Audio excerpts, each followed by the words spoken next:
Banyak pertanyaan yang muncul terkait tentang jam tayang. Contoh pertanyaan seperti ini: bagaimana jika selama 12 bulan terakhir channel kita belum memenuhi syarat 4000 jam tayang?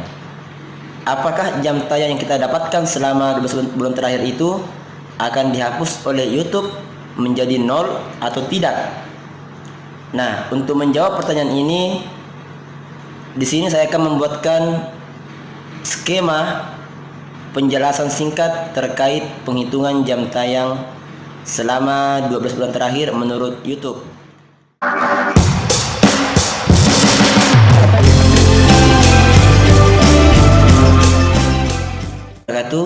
Jumpa lagi bersama saya Rahmatullah di channel RTH Project.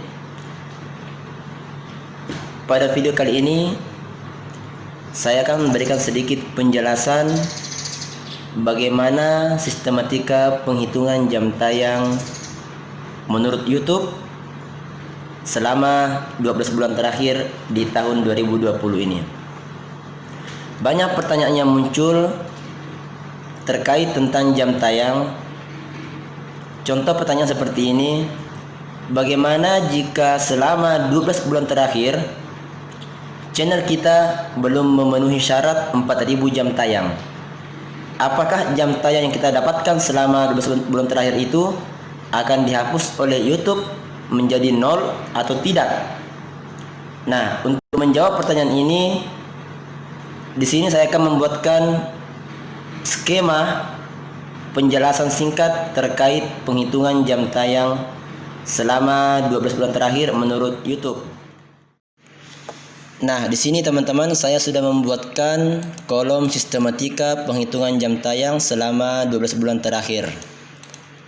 Nah, bagaimana YouTube menghitung jam tayang kita selama 12 bulan terakhir, dan apakah jam tayang kita jika tidak memenuhi selama 12 bulan terakhir ini akan dihapus menjadi 0 jam tayang atau tidak?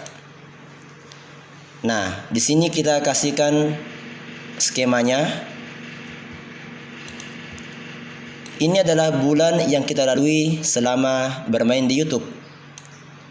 Dan ini adalah jam tayang yang kita peroleh selama bermain di YouTube.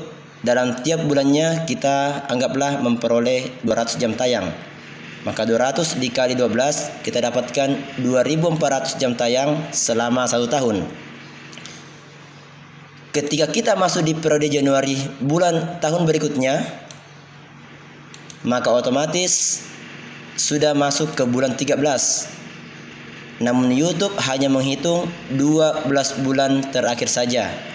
Anggaplah kita sudah masuk di Januari. Di Januari kita mendapatkan 200 jam tayang.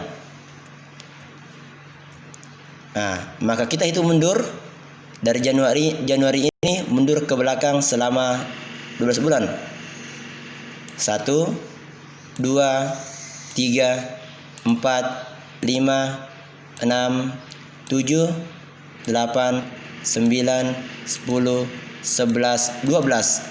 Maka inilah yang dihitung oleh YouTube untuk 12 bulan ke depannya, dan inilah yang dihapus oleh YouTube karena sudah tidak masuk lagi dalam perhitungan 12 bulan. Jika seperti ini, maka jam tayang kita yang 200 ini dihapus oleh YouTube. Namun karena kita mendapatkan 200 jam tayang lagi, maka kita tetap mendapatkan 2400 jam tayang. Begitu seterusnya. Kita masuk di Februari, anggaplah kita mendapatkan 0 jam tayang. Di Maret juga 0 jam tayang. Kembali lagi kita hitung mundur. 1, 2, 3, 4, 5, 6, 7, 8, 9, 10, 11, 12. Maka inilah yang akan dihitung oleh YouTube jam tayang kita selama 12 bulan terakhir.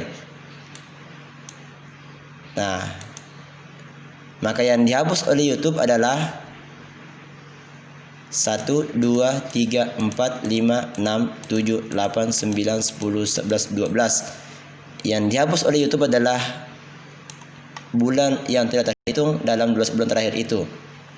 Maka inilah dihapus oleh YouTube. Maka sisa jam tayang ini itulah yang kita hitung. Karena berhubung di Februari dan Maret kita tidak menambah jam tayang atau kita tidak mendapatkan jam tayang, maka otomatis jam tayang kita berkurang 400, maka jam tayang kita tersisa 2000 jam tayang selama 12 bulan terakhir ini.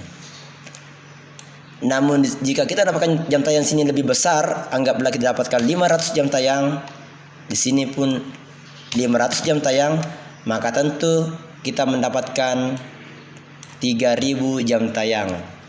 Nah, begitulah teman-teman perhitungannya. Jadi teman-teman tidak usah khawatir tentang akan dihapusnya jam tayang kita menjadi 0 jam tayang jika selama 12 bulan kita tidak mencapai syarat tersebut. Tidak begitu teman-teman. Jadi yang hanya dihitung oleh YouTube adalah 12 bulan terakhir.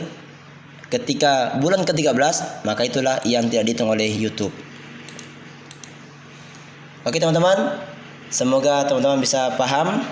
Nah, ini jadi kesimpulannya adalah jam tayang kita tidak dihapus menjadi 0 jam tayang, melainkan yang dihapus hanyalah bulan yang tidak terhitung dalam sisa 12 bulan terakhir jika kita hitung mundur dari bulan yang berjalan saat ini. Itu teman-teman. Semoga bisa menjawab kegundahan teman-teman tentang kekhawatiran atau ketakutan teman-teman terkait belum tercapainya syarat 4000 jam tayang selama 1 tahun. Itulah tadi penjelasan singkat terkait bagaimana sistematika penghitungan jam tayang menurut YouTube teman-teman. Jadi jam tayang kita yang dihapus oleh YouTube itu tidaklah dihapus sampai menjadi 0 jam tayang atau mengulang, tidak.